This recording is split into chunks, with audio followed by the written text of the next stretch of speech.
And we're live again. Hello, hello, everyone. Hi, Nono. How are you? I'm very good. And you? Very good. I'm Fernanda Nis, teacher at the Rose Meditation. And again, I have Nuno here with me. And we are in the middle of a challenge. It's a 30 days challenge. And the objective is be more present, be more aware, develop your focus, like learn how to deal with those crazy a lot of external things that completely mess up with our focus, right? Yeah, Because the very problem is demanding nowadays. exactly the problem is not just the focus, is the overstimulation, the amount of things that happen around us to call our attention. So, we are doing this challenge, this 30 days challenge, to give you tools to learn how to deal with all that. And the objective is not to get crazy with all this information around us, right, Nuno? Yes, yes. Keep our sanity, right? At least trying to. So here we are again. In order to remember or to remind you of everything that already happened, we had the first week, we were training the breathing exercise. If you are arriving today, it's not a problem. But my suggestion is begin from the very beginning, the first exercise.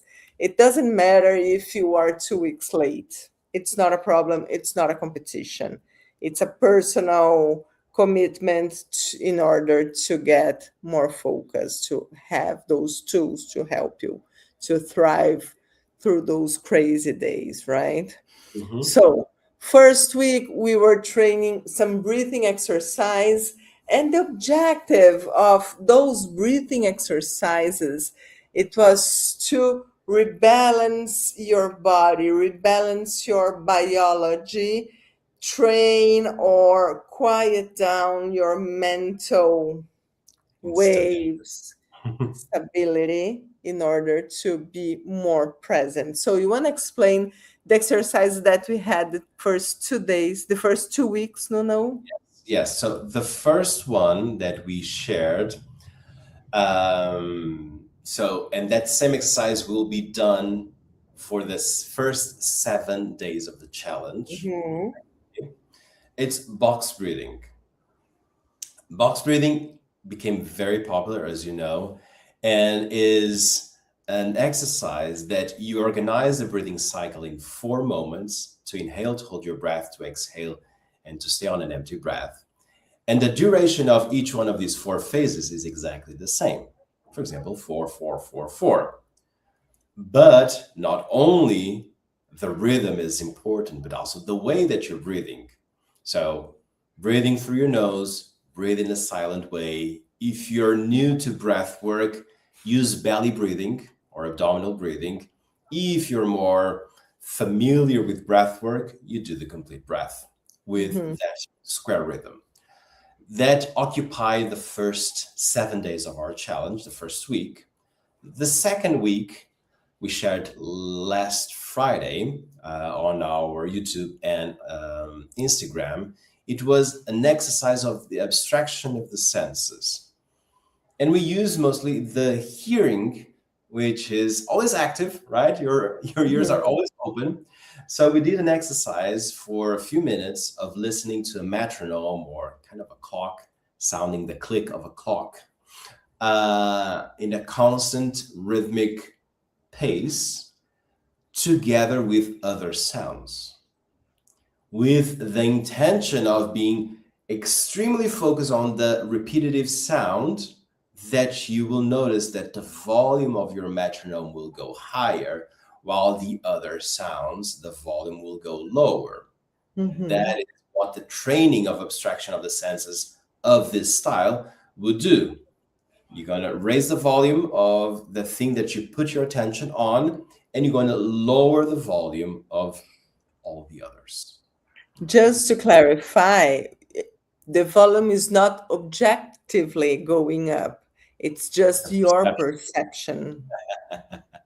Yes, yes. We level the sounds like equally, but we know that when you put your attention on something, you usually amplify that thing somehow. Okay, so that's why we have this sensation that it seems like the volume goes up, even though it doesn't change. You just put more attention there. As a consequence, the sound of the volume of all the other sounds will go down, apparently.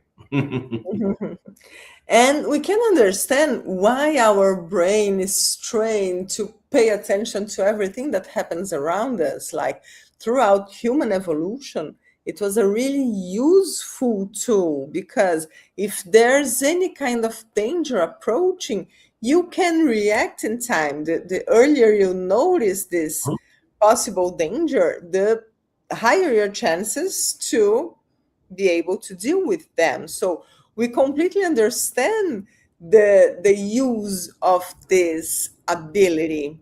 Hmm. But it's a fact, that nowadays, like we couldn't evolve enough to, like we didn't have enough time to evolve in order to not to be our attention not to be dispersed with things happening around us. So Hmm. if our biology is not still there, we can use some tools to help us to focus, not to be distracted all the time, unless you are uh, in Mexico City in the middle of downtown area and you need to be attention to be aware of everything. Like if you are seated inside your house working, truth Hmm. be told, most of us work just with our computer, but there are a lot of dispersions. I would say at least 90% of those dispersions or those information are completely useless, right?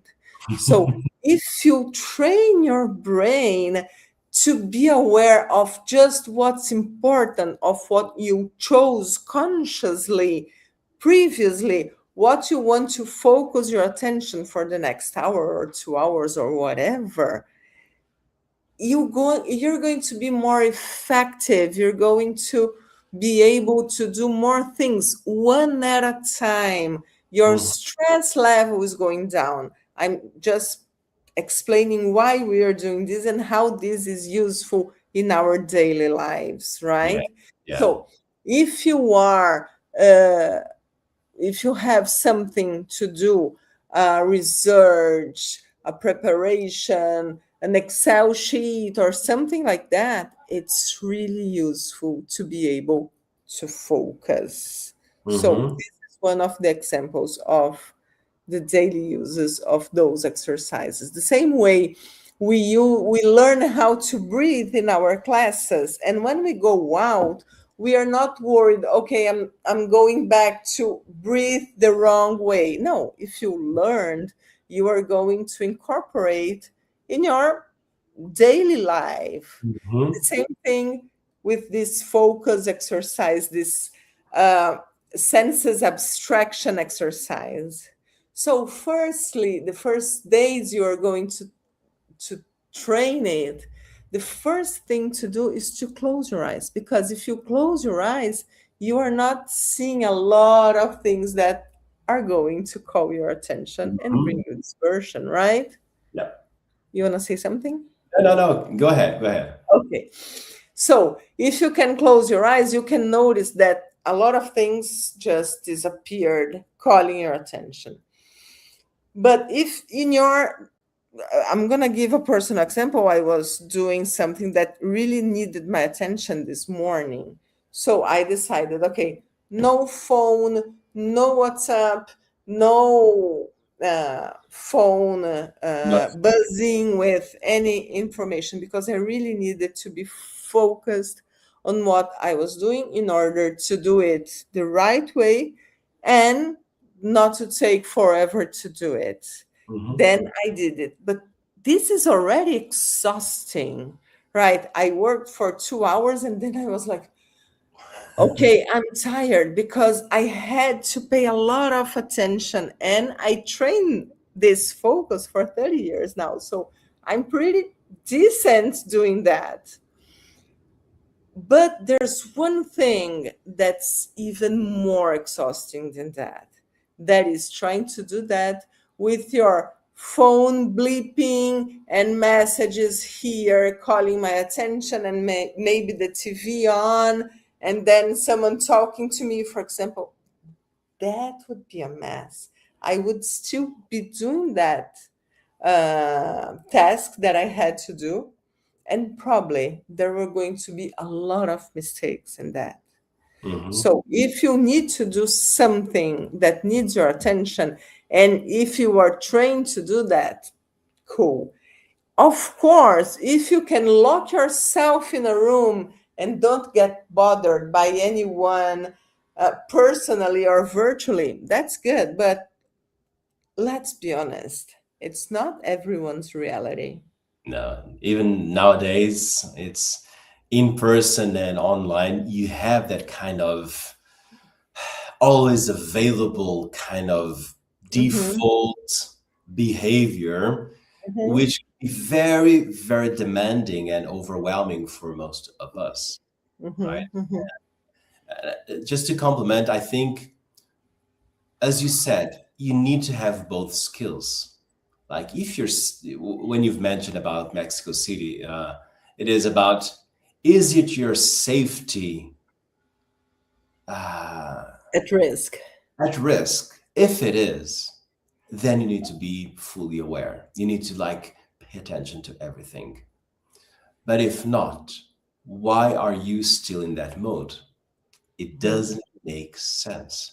Why are you sitting on a comfortable couch watching Netflix, scrolling on Instagram, talking, and doing a lot of things at the same time? You're going to do everything wrong.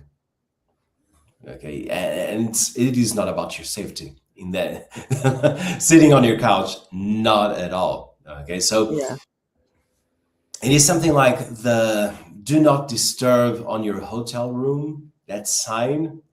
You need to train when to put the sign on and it's valuable. be brave to respect the sign because it's on your wrist, it's in your hand when you grab your cell phone, when you're working on your computer. uh, and one tip that I give, of course, training, the exercise that we did is a great workout for that.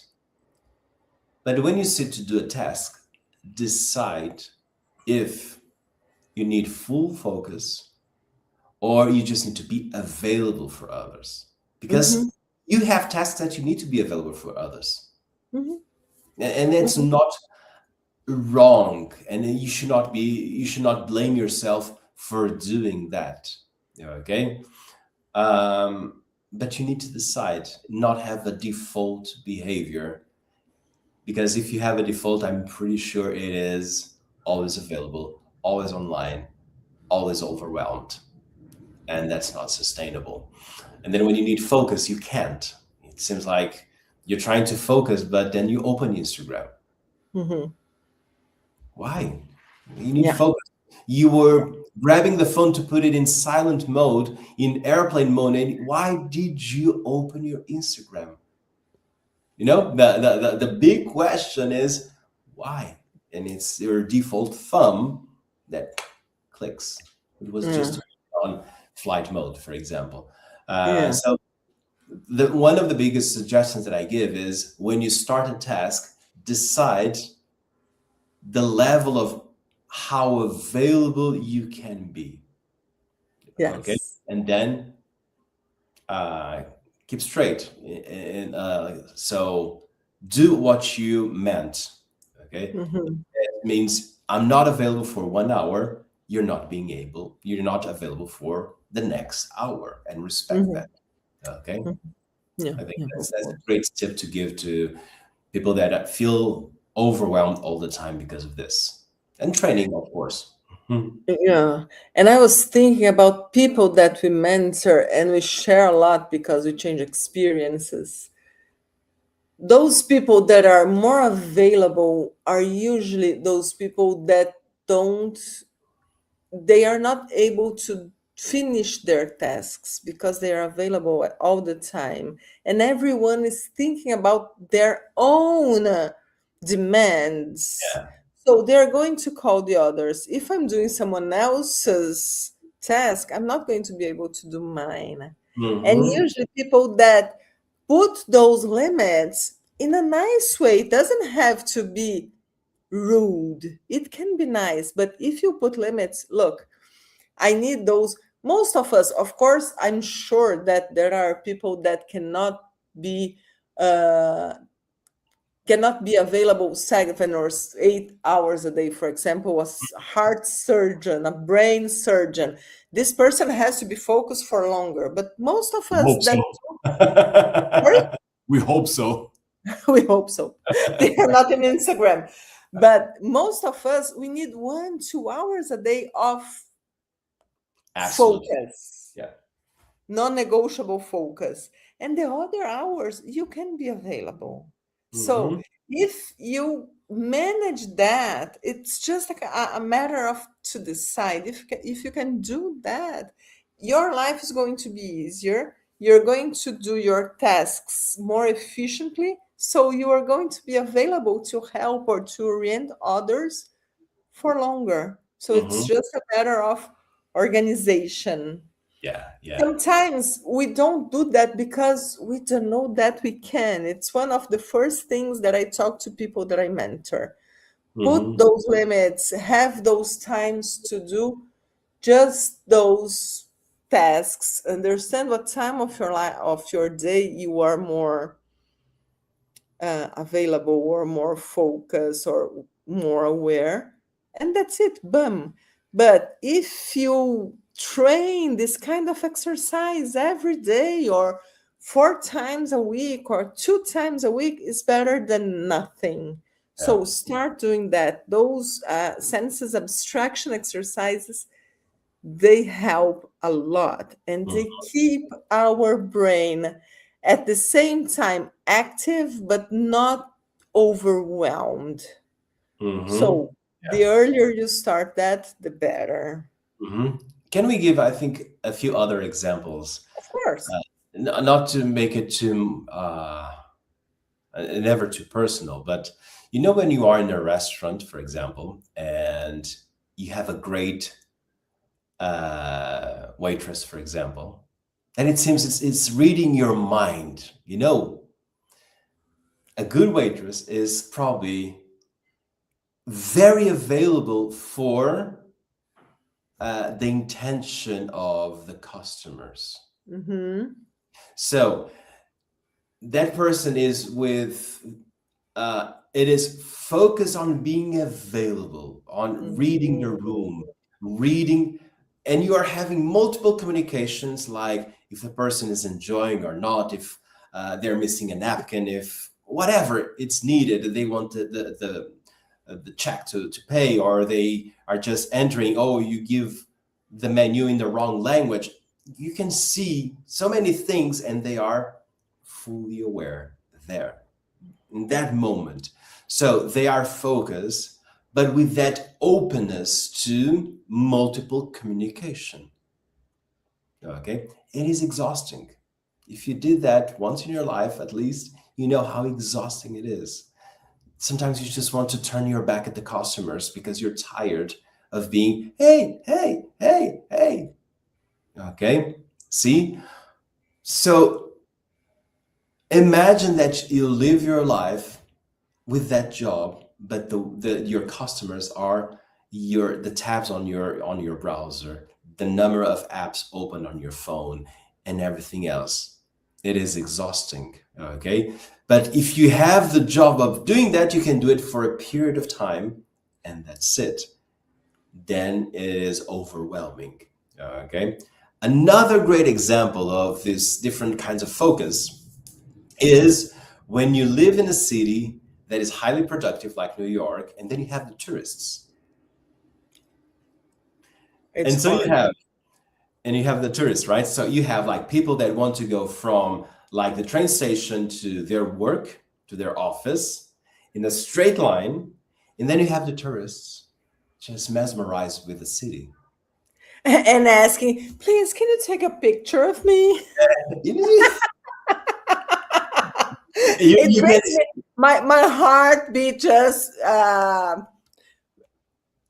came higher now. yeah, race up, right? Yeah, So you see that as someone that needs to be very straight to the point, meaning I'm getting out of my subway and I'm going to my office in a straight line, just go, go, go, go, go. The New York style, right?